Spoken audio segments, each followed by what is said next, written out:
Hello friends, good evening to all of you and welcome to the Rajdev study point. आज के session में मैं आप लोगों के लिए गणित शिक्षण विधियों के 30 मोस्ट इम्पोर्टेंट क्वेश्चनों को लेकर आया हूँ। ठीक है, और ये ऐसे क्वेश्चन है कि जो बार बार सी टेट में और जो संविदा वर्ग 3 रीट और टेट जो भी मतलब टेट परीक्षाएं, उन्हीं से जो प्रश्न है ना जो बार बार परीक्षाओं में आए हुए हैं, तो उन्हीं को मैंने इसमें शामिल किया है। ठीक है, तो शुरू करने से पहले मैं आप लोगों से एक रिक्वेस्ट करना चाहूँगा कि आज अगर आप हमारे वीडियो पर पहली बार आए तो प्लीज़ चैनल को आप सब्सक्राइब कर लीजिए और बेल आइकन को भी दबा दीजिए। ठीक है, तो शुरू करते हैं आज की प्रश्न उत्तरी। तो आज का हमारा जो पहला प्रश्न है कि माध्यमिक स्तर के बाद गणित की कौन कौन सी शाखाएं पाठ्यक्रम में शामिल हो जाती हैं। बताना है कि माध्यमिक स्तर के बाद गणित की कौन कौन सी शाखाएं पाठ्यक्रम में शामिल हो जाती हैं।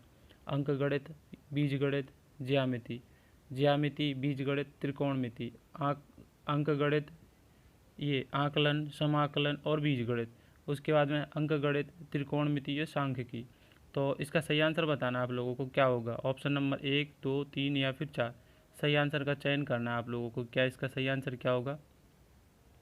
इसका सही आंसर होगा ऑप्शन नंबर 1, अंक गणित, बीज गणित और ज्यामिति। ये कब हो जाते हैं? माध्यमिक स्तर के बाद में जुड़ जाते हैं। ठीक है, अगले क्वेश्चन को देखेंगे। अगला क्वेश्चन है गणित की सभी शाखाओं में सबसे प्राचीनतम शाखा कौन सी? प्राचीनतम शाखा बताना है कौन सी है। तो सभी को पता होगा, इसका सही आंसर क्या होगा? अंक गणित। अंक गणित सबसे प्राचीनतम शाखा है। ठीक है, तो इसको ज़्यादा उसमें टाइम खराब नहीं करेंगे, आगे चलेंगे नेक्स्ट क्वेश्चन पे, क्योंकि ज़्यादा इसमें कुछ है ही नहीं है। हमारा अगला क्वेश्चन है कि आंकड़ों के विशेषण संबंधित विद्यार्थी की समझ का आकलन करने के लिए सर्वाधिक चित्र रूपांतरात्मक कार्य है। बताना है क्या आंसर होगा इसका। क्वेश्चन थोड़ा सा अजीब लग रहा होगा पढ़ने में, लेकिन इसको एक बार पढ़ लोगे तो आंसर बिल्कुल साफ साफ समझ में आ रहा है कि आंकड़ों के विश्लेषण संबंधित विद्यार्थियों की समझ का आकलन करने के लिए सर्वाधिक चित्र रूपक, हाँ, चित्र रूपक आत्मक, चित्र, इसको ये थोड़ा सा अंतर से लिखा है, चित्रात्मक लिखा है। ठीक है, कार्य है। तो इसका सही आंसर क्या होगा? सर्वेक्षण आधारित परियोजना, उत्तर प्रश्न उत्तर, वर्ग पहेली, भूमिका निर्वाह। तो ये तो किसी को लग ही नहीं रहा होगा कोई भी, है ना, तो ये वैसे ही नहीं होगा। तो इसका सही आंसर क्या होगा? ऑप्शन नंबर 1, सर्वेक्षण आधारित परियोजना। ठीक है, ये देख लेंगे, आगे चलेंगे, नेक्स्ट क्वेश्चन को देखेंगे। छोटी कक्षा में गणित विषय में रुचि उत्पन्न करने के लिए पढ़ाने का तरीका कौन सा सही है? अगर जैसे आप छोटी कक्षाओं में जाते हैं पढ़ाने के लिए, तो उनमें रुचि उत्पन्न करने के लिए कौन सा तरीका उचित होगा, इसका बताना है। क्या आंसर होगा सही? बताइए। क्या छोटी कक्षाओं में गणित के लिए क्या मनोरंजन एवं खेल संबंधी रटने का, या आगमन विधि या निगमन विधि, किस विधि का आप प्रयोग करेंगे? आगमन, निगमन, बताना है आपको। सही आंसर का चयन करना है। इसका सही आंसर क्या होगा? सभी को पता होगा क्या? मनोरंजन एवं खेल संबंधी। ठीक है, ये इसका सही आंसर हो जाएगा। बाकी रटना ये तो वैसे ही मना है। आगमन निगमन छोटे बच्चों के लिए नहीं है, उनको पहले मनोरंजन जरूरी है। ठीक है, तभी उनमें रुचि उत्पन्न होगी और फिर वो अपने आप से खुद पढ़ने लग जाएंगे। आगे देखेंगे, नेक्स्ट क्वेश्चन पे चलते हैं। हमारा अगला क्वेश्चन है जो 5वां है। सामान्य से विशिष्ट का सिद्धांत निम्न में से किस में प्रयोग होता है? सामान्य से विशिष्ट, बताइए किस उसमें प्रयोग होता है? बताइए। क्या सामान्य से विशिष्ट आगमन विधि, निगमन विधि, सर्वेक्षण विधि या विश्लेषण विधि? सही आंसर का चयन करना है। सही आंसर क्या होगा इसका? सामान्य से विशिष्ट तो कौन सी होगी? सॉरी, हाँ, आगमन विधि, निगमन विधि, सर्वेक्षण या विश्लेषण। तो ये तो सभी को पता होगा कि इन दोनों में से तो नहीं ही होगी। ठीक है, अब दोनों लोग, सब लोग कंफ्यूज होंगे आगमन और निगमन विधि में। तो विशिष्ट से सामान्य कौन चलती है? विशिष्ट से सामान्य चलती है आगमन विधि। ठीक है, और लेकिन पूछा क्या जा रहा है? सामान्य से विशिष्ट। तो सामान्य से विशिष्ट कौन चलती है? ऑप्शन नंबर 2, क्या हो जाएगा? निगमन विधि। ठीक है, ये इसका सही आंसर हो जाएगा। ठीक है, तो क्या पूछा गया था कि क्वेश्चन को देखेंगे एक बार कि सामान्य से विशिष्ट का सिद्धांत निम्न में से किस पे प्रयोग होता है? तो किस में होता है? ऑप्शन नंबर 2, निगमन विधि में। सामान्य से विशिष्ट, अगर विशिष्ट से सामान्य बोला जा रहा है तो कौन सी हो जाएगी? आगमन विधि हो जाएगी। ठीक है, लेकिन क्या पूछा जा रहा था? अगला क्वेश्चन है, गणित में किस विधि में हम प्रायः सूत्र तथा नियमों की सहायता लेते हैं? अब सूत्र तथा नियमों की सहायता क्या है? संरक्षण में, विश्लेषण में? आगे देखेंगे ऑप्शन को। उसके बाद है आगमन विधि और निगमन विधि। तो बताना है क्या इसका आंसर होगा। तो दिख ही रहा होगा इसमें क्या आंसर को उसमें ढूंढना ही क्या है। तो इसका सही आंसर क्या हो जाएगा, ऑप्शन नंबर 4 के साथ में निगमन विधि के साथ में चला जाएगा ये। फिर अगला क्वेश्चन है, आगमन विधि निम्न में से किसके लिए उपयुक्त है। अब बताना है आगमन विधि किसके लिए उपयुक्त है। कुछ सवाल सूत्र द्वारा हल करने के लिए, क्या सूत्र द्वारा हल करने के लिए आगमन विधि उपयोगी है, सूत्र स्थापित करने के लिए उपयोगी है, सवाल को समझने के लिए, या सवाल को बनाने के लिए। सही आंसर का चयन करना है, इसमें क्या होगा। तो इसका सही आंसर क्या हो जाएगा, इसका सही आंसर हो जाएगा ऑप्शन नंबर 2, सूत्र स्थापित करने के लिए आगमन विधि की आवश्यकता पड़ती है। ठीक है, तो ये इसका सही आंसर क्या हो जाएगा, ऑप्शन नंबर 2। आगे देखेंगे नेक्स्ट क्वेश्चन है और बहुत इंपॉर्टेंट ले हमारा अगला क्वेश्चन है कि खेल विधि के जन्मदाता कौन है। खेल विधि के जन्मदाता किसको माना जाता है। इसमें कौन से ऑप्शन में लग रहा है कि ये होंगे खेल विधि के जन्मदाता, प्रोवेल, गाल्टन, मॉन्टेसरी या सिगमंड फ्राइड। तो सही आंसर का चयन करना है। खेल विधि इसमें कोको नहीं है तो कौन है, फ्रोवेल है। ठीक है, तो फ्रोवेल को माना जाता है क्या, खेल विधि का जनक। तो इसमें बाकी ऑप्शन को कुछ है ही नहीं ऐसे। आगे देखेंगे जो अगला क्वेश्चन है, निम्नलिखित में से कौन सी बाल केंद्रित विधि नहीं है। ये बताना है कि कौन सी बाल केंद्रित विधि नहीं है। बाकी मतलब एक बाल केंद्रित नहीं होगी और बाकी सभी बाल केंद्रित होंगी। तो व्याख्यान विधि, प्रोजेक्ट विधि, प्रयोग विधि और प्रयोगशाला विधि। तो इसका सही आंसर क्या हो जाएगा, ऑप्शन नंबर 1, क्योंकि जो व्याख्यान विधि है इसमें क्या होता है, जो टीचर या शिक्षक होता है इसमें केंद्र में रहता है या सक्रिय रहता है। बालक बाकी जो भी सामने वाला है सुनता है, ज़रूरी थोड़ी है वो कैसे सुन रहा है क्या सोच रहा है।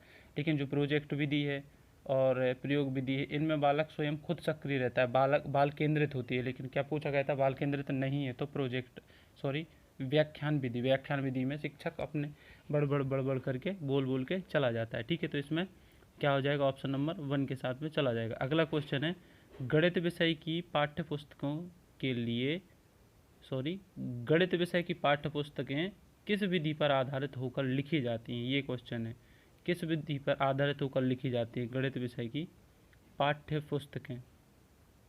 बताइए, संश्लेषण, प्रयोगात्मक, आगमन या फिर प्रदर्शन।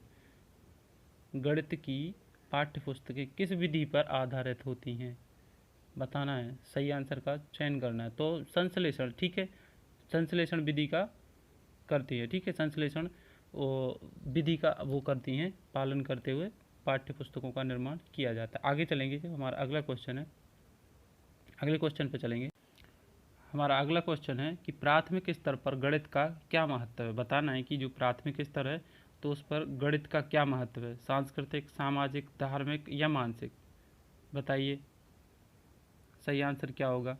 क्वेश्चन को ठीक से पढ़िए कि प्राथमिक स्तर पर गणित का क्या महत्व है। तो इसका सही आंसर क्या हो जाएगा, इसका सही आंसर हो जाएगा मानसिक। ठीक है, प्राथमिक स्तर पर गणित का महत्व है मानसिक विकास के लिए। ठीक, आगे चलेंगे नेक्स्ट क्वेश्चन पे। हमारा जो अगला क्वेश्चन है कि उपलब्धि परीक्षण व नैदानिक परीक्षण में क्या अंतर होता है। तो उपलब्धि परीक्षण और नैदानिक परीक्षण में क्या अंतर है, अंतर बताना है। तो सही आंसर का चयन करना है। इसमें क्या होगा सही आंसर, इसका सही आंसर क्या होगा, क्या उद्देश्यों की, प्रकृति की, कठिनाई स्तर की, या कोई नहीं इनमें से। बताना है कि दोनों में क्या अंतर होता है। तो सभी को अलग ही दिख रहा है कि इसमें क्या है, का उद्देश्य का अंतर होता है नैदानिक में और उपलब्धि परीक्षण। उपलब्धि परीक्षण क्या होता है और नैदानिक परीक्षण क्या होता है, अगले वीडियो में मैंने बहुत अच्छे से समझा रखा है। अगर नहीं देखा है तो आप प्लीज़ उस वीडियो को जरूर देखें। अगला क्वेश्चन है कि रेखागणित में प्रायोगिक स्तर पर प्रयुक्त होने वाली शिक्षण विधि। अब कक्षा में रेखागणित को आप पढ़ाओगे तो उसमें कौन सी विधि का आप उपयोग करोगे, कौन सी विधि का आप प्रयोग में लाएंगे। बताना है, क्या प्रदर्शन विधि लाएंगे, आगमन, निगमन या उपरोक्त सभी विधि लाएंगे रेखागणित के लिए पढ़ाने के लिए। बताइए क्या आंसर होगा इसका, इसका सही आंसर बताना है। तो इसका सही आंसर क्या होगा, ऑप्शन नंबर 1, प्रदर्शन विधि। ठीक है, प्रदर्शन विधि का प्रयोग करते हैं किसके लिए, रेखागणित की प्रयोग, मतलब रेखागणित पढ़ाने के लिए कौन सी विधि का प्रयोग करते हैं, प्रदर्शन विधि। आगे देखेंगे अगला क्वेश्चन है कि जे.एल. मैरिनो का संबंध किस से है। ये नाम सभी ने पढ़ा होगा, जे.एल. मैरिनो, किसका, इनका संबंध कैसे है। प्रश्न उत्तर विधि, सूक्ष्म शिक्षण विधि, व्यक्तित्व अध्ययन विधि, जो समाजमिति विधि। बताइए सही आंसर क्या होगा इसका। जे.एल. मेरिनो का संबंध काय का, समाजमिति विधि। ठीक है, सभी ने पढ़ा होगा कि जे.एल. मेरिनो का संबंध काय से, समाजमिति विधि। तो इसका सही आंसर क्या हो जाएगा, ऑप्शन नंबर 4 के साथ में चला जाएगा। आगे देखेंगे, नेक्स्ट क्वेश्चन पर चलेंगे। हमारा अगला क्वेश्चन है कि गणित विषय की विशेषता है। अब बताना है कि गणित विषय की विशेषता बताना है कि क्या होती है, तर्कपूर्ण होती है, परिमाणों की निश्चितता होती है, शुद्ध होता है, या सभी होती है। तो गणित विषय की विशेषता पूछी जा रही है, तो विशेषता क्या होगी, सही आंसर का आपको चयन करना है। बताइए क्या इसका सही आंसर होगा। तो ये सभी होते हैं। ठीक है, तो इसका आंसर हो जाएगा ऑप्शन नंबर 4। ठीक है, आगे देखेंगे। अगला क्वेश्चन है कि चिंतन, बोध, तर्क शक्ति, विश्लेषण की क्षमताओं बढ़ने का विषय है। फिर से पढ़ें क्वेश्चन को। चिंतन, बोध, तर्क शक्ति, विश्लेषण की क्षमता बढ़ने का विषय किस में, मतलब क्या चिंतन भी बढ़ता है, बोध भी बढ़ता है, तर्क शक्ति और विश्लेषण शक्ति किस विषय में बढ़ते हैं, क्या भूगोल, गणित, सामाजिक विज्ञान या भाषा। तो अलग ही दिख रहा होगा, इसका सही आंसर क्या हो जाएगा, ऑप्शन नंबर 4 गणित। अगर थोड़ा सा अपने विवेक का इस्तेमाल किया ना, तो जैसे आप मैथ कर रहे हो तो आपको थोड़ा सा वैसे ही समझ में आ जाएगा कि इसका सही आंसर क्या हो जाएगा। ठीक है, हमारा अगला क्वेश्चन है कि किसी वृत्त की परिधि तथा व्यास के संबंध स्थापित करने में इनमें से कौन सी विधि सहायक होगी। अब क्या क्वेश्चन क्या है कि किसी वृत्त की परिधि तथा व्यास के संबंध स्थापित में, पेन ले लूँ 1 मिनट। बताइए हेलो, किसी वृत्त की परिधि, वृत्त की क्या परिधि और व्यास में संबंध स्थापित करने के लिए कौन सी विधि सहायक होगी। वृत्त की परिधि और व्यास का संबंध क्या होगा, इसका सही आंसर संश्लेषण विधि होगी कि प्रयोगात्मक विधि, आगमन विधि की प्रदर्शन विधि। सही आंसर का चयन करना है। तो सभी को अलग ही समझ में आ रहा होगा, क्या होगा इसका आंसर, ऑप्शन नंबर 2 प्रयोगात्मक विधि। परिधि तथा व्यास के संबंध को स्थापित करने में प्रयोगात्मक विधि की हमें आवश्यकता पड़ेगी, इसकी सहायता लेनी पड़ेगी। ठीक है, अगले क्वेश्चन को देखेंगे कि गणित में निदानात्मक परीक्षण का उद्देश्य बताना है कि गणित में निदानात्मक जो परीक्षण है उसका उद्देश्य क्या है। प्रगति पत्र भरना, क्या प्रगति पत्र भरना ये उद्देश्य है। संपन्नता परीक्षा के लिए प्रश्न पत्र की योजना बनाना, बच्चों की समझ में निहित रिक्तियों को जानना कि बच्चों में क्या कमियां हैं उनको जानना, या अभिभावकों को पुष्टि प्रदान करना। किस लिए निदानात्मक परीक्षण का उद्देश्य बताना कि क्यों कराते हैं अपन निदानात्मक परीक्षण। तो सही आंसर का चयन करना है। तो सही आंसर क्या होगा इसका, बताइए। इसका सही आंसर होगा ऑप्शन नंबर 3। ठीक है, हाँ यही सही होगा, सभी का सही होगा। ये बच्चों की समझ को, निहित रिक्तियों को जानना, जो बच्चों ने पढ़ा है, समझा है, उसको जानना है कि जो हमने पढ़ा है उनने सीखा है कुछ उसमें से कि नहीं। अगला क्वेश्चन है जियो बोर्ड। जियो बोर्ड तो सभी ने देखा होगा। जियो बोर्ड किसके शिक्षण का एक प्रभावी साधन है। किस लिए हमें जियो बोर्ड की आवश्यकता पड़ती है और अच्छे से इसको समझाया भी जा सकता है। आधारभूत ज्यामिति अवधारणा की, जैसे किरण, रेखाएं और कोण। आगे देखेंगे ऑप्शन। और ज्यामिति, आकृति और उनकी विशेषता। उसके बाद में है 1 मिनट, हाँ द्विविमा या मतलब 2 विमा वाली, या त्रिविमा या 3 विमाओं की आकृतियों में अंतर के लिए, या सममिति की अवधारणा के लिए। तो सही आंसर का चयन इसमें करना है आप लोगों को, क्या होगा इसका सही आंसर। तो सही आंसर इसमें अलग ही दिख रहा है कि इसका सही आंसर क्या होगा, ऑप्शन नंबर 2। ठीक है, ज्यामिति की आकृति और उनकी विशेषताओं का। ठीक है, तो ये इसका सही आंसर हो जाएगा। आगे देखेंगे कि गणित के नियम एवं सिद्धांत में समावेशित होता है। तो बताइए क्या होगा इसका आंसर, वैधता होगा, विश्वसनीय होगा, व दोनों होंगे, या फिर कल्पना होगा। बताइए सही आंसर क्या होगा इसका। गणित के नियम एवं सिद्धांत कैसे होते हैं, एक तो वैध भी होते हैं और विश्वसनीय। तो ऑप्शन नंबर 3, तो मतलब 3 का सही आंसर हो जाएगा। आगे चलेंगे नेक्स्ट क्वेश्चन को। गणित की प्रकृति एवं तार्किक चिंतन में संबंध है कैसे होता है, निकट होता है, सामान्य होता है, असामान्य होता है, या न्यूनतम होता है। कैसा होता है गणित की प्रकृति में संबंध, तो कैसा होगा, निकट का होगा। ठीक है, तो इसका सही आंसर क्या हो जाएगा, ऑप्शन नंबर 1। ठीक, ये ऑप्शन नंबर 1 निकट संबंध होता है। आगे चलेंगे, नेक्स्ट क्वेश्चन को देखेंगे।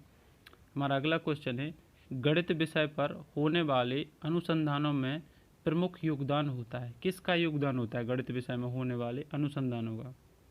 पेन, बताइए, सही आंसर का चयन करना है। क्या इसका सही आंसर हो जाएगा? कल्पना, तर्क, चिंतन का, गणितीय मूल्य का, या गणितीय समस्याओं का? तो गणित विषय में होने वाले, इसका सही आंसर क्या होगा, अनुसंधानों में प्रयुक्त होने वाले योगदान होता है तार्किक चिंतन का। ठीक है, ऑप्शन नंबर 2 ये सही हो जाएगा। ठीक है, आगे देखेंगे, अगले क्वेश्चन पर चलेंगे। हमारा अगला क्वेश्चन है, किसी विषय में अमूर्त ज्ञान को मूर्त रूप देना प्रदान किया जाता है। किस विषय में अमूर्त ज्ञान को मूर्त रूप प्रदान किया जाता है? कौन से विषय ऐसे कि जो अमूर्त रहता है उसको मूर्त रूप प्रदान किया जाता है? तो गणित, भूगोल, इतिहास या हिंदी?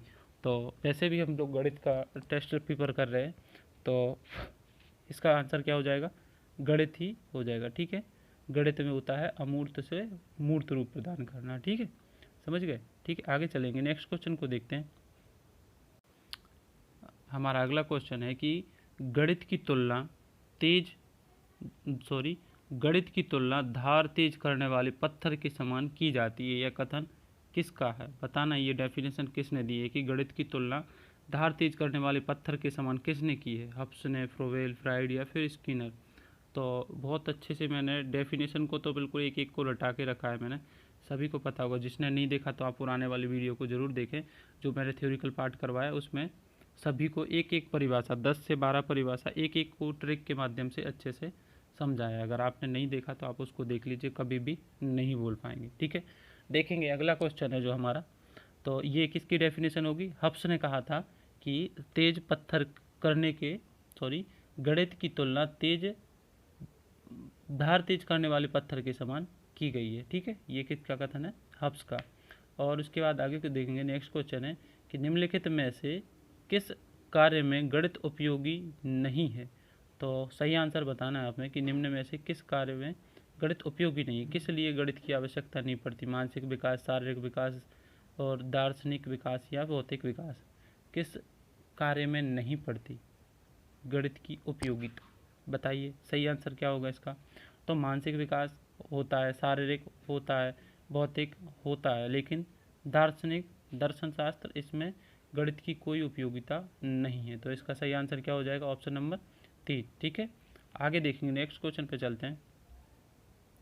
गणित के अध्ययन से बच्चे में किस गुण का विकास होता है? बताना है कि गणित के अध्ययन से बच्चे में किस गुण का विकास हो जाता है। तो सही आंसर का आप लोगों को चयन करना है। क्या हो जाएगा इसका सही आंसर? बताइए, क्या आत्मविश्वास, आत्मविश्वास, तर्क, विश्लेषण, सोच और यह सभी? तो सही आंसर क्या होगा इसका? सही आंसर का चयन करना है। तो इसका सही आंसर क्या हो जाएगा? ऑप्शन नंबर 4 ये सभी का होता है गणित में विकास। ठीक है, गणित के अध्ययन करने से सभी का विकास होता है, आत्मविश्वास भी बढ़ता है, तार्किक सोच भी बढ़ती है, विश्लेषण सोच भी बढ़ती है और ये सभी। तो ये इसका सही आंसर हो जाएगा। गणित में किस विधि में हम प्रायः सूत्र तथा नियमों की सहायता लेते हैं? कौन सी विधि है जिसमें सूत्र तथा नियमों की सहायता ली जाती है? संश्लेषण, विश्लेषण, आगमन और निगमन? बताना इसका सही आंसर क्या होगा? संश्लेषण विधि होगी, विश्लेषण होगी, आगमन विधि होगी या कि निगमन विधि होगी? तो सही आंसर क्या होगा? ऑप्शन नंबर 4 निगमन विधि में क्या करते हैं हम लोग? सूत्र से नियम की ओर चले जाते हैं। ठीक है, ये वैसे ही सब लोगों ने आगमन निगमन विधि पढ़ी होगी तो उसमें बताया है मैंने। ठीक है, आगे देखेंगे, नेक्स्ट क्वेश्चन पे चलते हैं। हमारा अगला क्वेश्चन है कि छात्र गणितीय गणनाओं में गति प्राप्त कर सकता है। ये कहा जा रहा है कि छात्र है ना गणितीय गणना में गति प्राप्त करता है। कैसे स्पीड प्राप्त कर सकता है, मतलब बच्चे कैसे तेज़ी से कार्य कर सकते हैं? चर्चा या बात पे बात करके, मौखिक कार्य द्वारा, लिखित कार्य द्वारा या अभ्यास के द्वारा? बताना है सही आंसर क्या होगा। किस कार्य, मतलब कौन सा कार्य करें कि बच्चे गणना करने में गति प्राप्त कर लें, मतलब तेज़ी से गणना कर सकें? तो क्या करना चाहिए बच्चों को?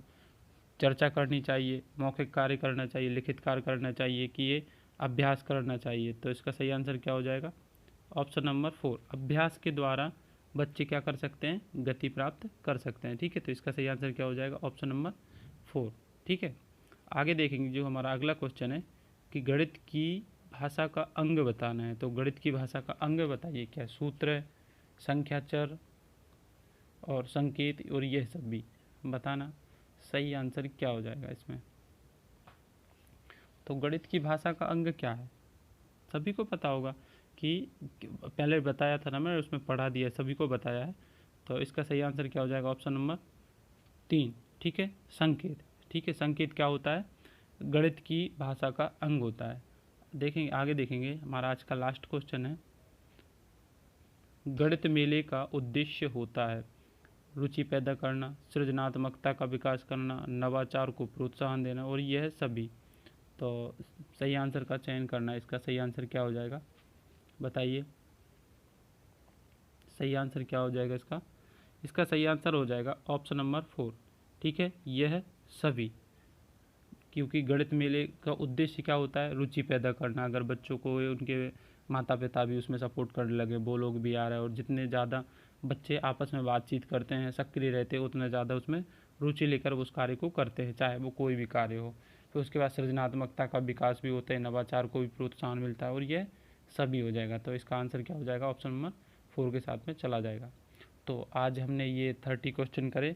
आप लोग कमेंट करके बताएं कि आप लोगों को आज की प्रश्नोत्तरी कैसे लगी। ठीक है, आज मैंने कोई भी मतलब ऐसे क्वेश्चन नहीं कि जिसी को मैंने एक्सप्लेन किया हो, थोड़ा जल्दी जल्दी फास्ट किया, क्योंकि मैंने 30 क्वेश्चन लिए थे, बाकी नहीं तो मैं 15 या 20 ही क्वेश्चन लेता था। तो आज मैंने वीडियो को थोड़ा इसलिए स्पीड रखी और किसी भी क्वेश्चन को ज़्यादा एक्सप्लेन नहीं किया।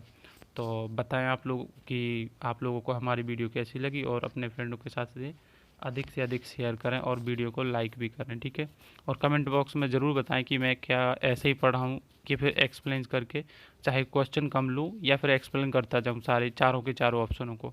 ठीक है, तो आप कमेंट बॉक्स में ये ज़रूर लिखें। तो थैंक यू फॉर वॉचिंग।